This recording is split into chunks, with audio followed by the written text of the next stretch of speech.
Hello, hi, నమస్తే. అందరూ ఎలా ఉన్నారు? బాగున్నారా? ఇవాళైతే నా స్టైల్లో ఎగ్ కర్రీ ఎలా చేయాలో చూపిస్తాను చూడండి. దానికి కావాల్సింది ముందుగా మనకి చాప్ చేసిన ఆనియన్స్ తీసుకోవాలి. తర్వాత ఎగ్స్ తీసుకోవాలి. నేనైతే 7 ఎగ్స్ తీసుకుంటున్నాను. తర్వాత ఆయిల్ తీసుకోవాలి. సాల్ట్ తీసుకోవాలి. ధనియా పౌడర్, కారం, పసుపు. ఇప్పుడు ఒక ప్యాన్ తీసుకొని ప్యాన్లో ఒక 2 స్పూన్ల ఆయిల్ పోసుకోవాలి. 2 స్పూన్స్ ఆయిల్ యాడ్ చేశాక ఆయిల్ బాగా వేడయ్యాక సాజీరా, దాల్చిన చెక్క యాడ్ చేసుకోవాలి.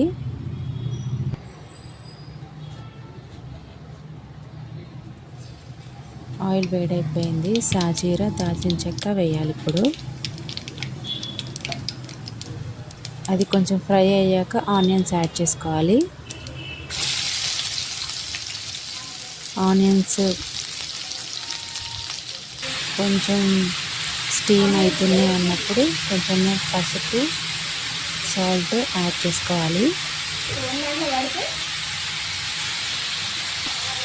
సాల్ట్ మన టేస్ట్కి తగ్గట్టు యాడ్ చేసుకోవాలి. ఇవి మంచిగా కలిపేసేయాలి. సాల్ట్, పసుపు వేసాక తర్వాత జింజర్ గార్లిక్ పేస్ట్ వేసి మంచిగా కలుపుకోవాలి. ఆనియన్స్ అంతా మంచిగా కలుపుకున్న తర్వాత మనము లిడ్ పెట్టేసేయాలి.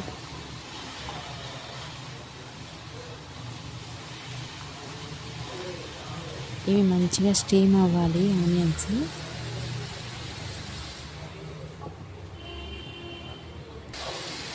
ఆనియన్స్ కొంచెం స్టీమ్ అయ్యాయి. ఇప్పుడు కారం యాడ్ చేసుకోవాలి. కారం కూడా మన టేస్ట్కి తగ్గట్టు యాడ్ చేసుకోవాలి. స్పైసీగా కావాలంటే కారం ఎక్కువ వేసుకోవాలి, లేదంటే కొంచెం తగ్గించుకోవాలి.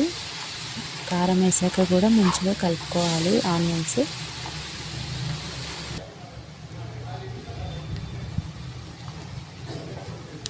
ఇప్పుడు ఆనియన్స్ మంచిగా కుక్ అయిపోయాయి. ఈ ఆనియన్స్ స్టీమ్ అయ్యాక ఇప్పుడు మనము ఎగ్స్ని ఇట్లా హోల్ చేసుకొని ఎగ్ని అందులో పోసేయాలి.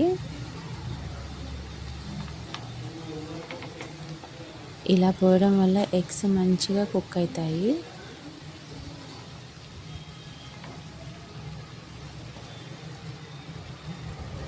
ఇప్పుడు ఎగ్స్ యాడ్ చేయాలి.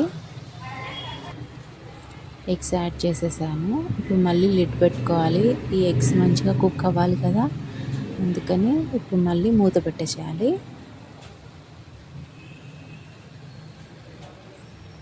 ఇప్పుడు 2 మినిట్స్ తర్వాత చూద్దాము.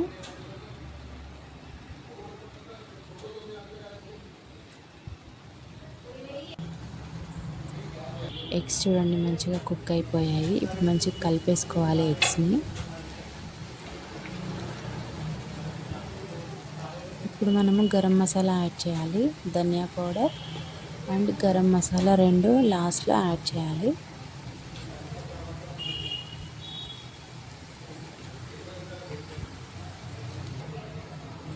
గరం మసాలా యాడ్ చేయడం వల్ల మంచి ఫ్లేవర్ వస్తుంది కర్రీకి.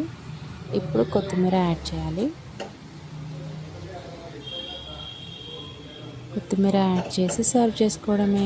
చాలా సింపుల్ ఎగ్ కర్రీ. మీరు కూడా ట్రై చేయండి, చాలా బాగుంటుంది.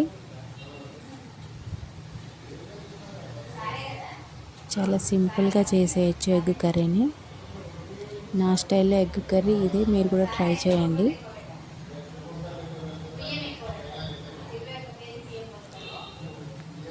వీడియో చూసి ఎలా ఉందో కామెంట్ చేయండి.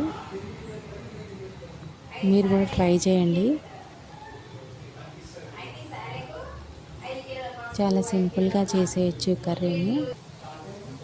టేస్ట్ కూడా చాలా బాగుంటుంది.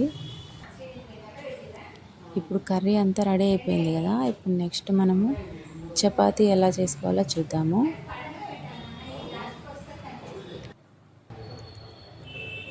ఎగ్ కర్రీ చపాతీలోకి చాలా బాగుంటుంది కాంబినేషన్.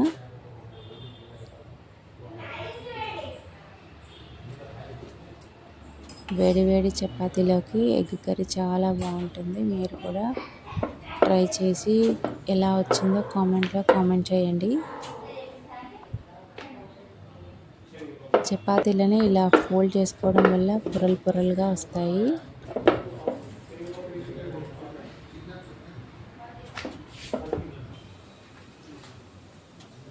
చపాతీ రెడీ అయిపోయింది కదా, ఇప్పుడు మనము కాల్చుకుందాం చపాతీ ప్యాన్ పైన. ప్యాన్ వేడెక్కింది, ఇప్పుడు చపాతీ కాల్చుకుందాం.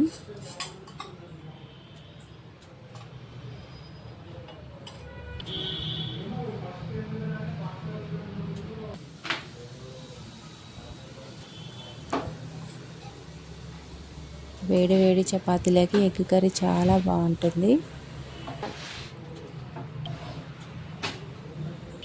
చపాతీ కూడా రెడీ అయిపోయింది, ఇంకా సర్వ్ చేసుకోవడమే.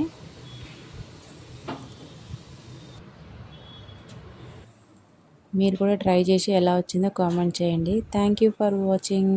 Please like, share and subscribe to my channel. Thanks for watching. Bye bye.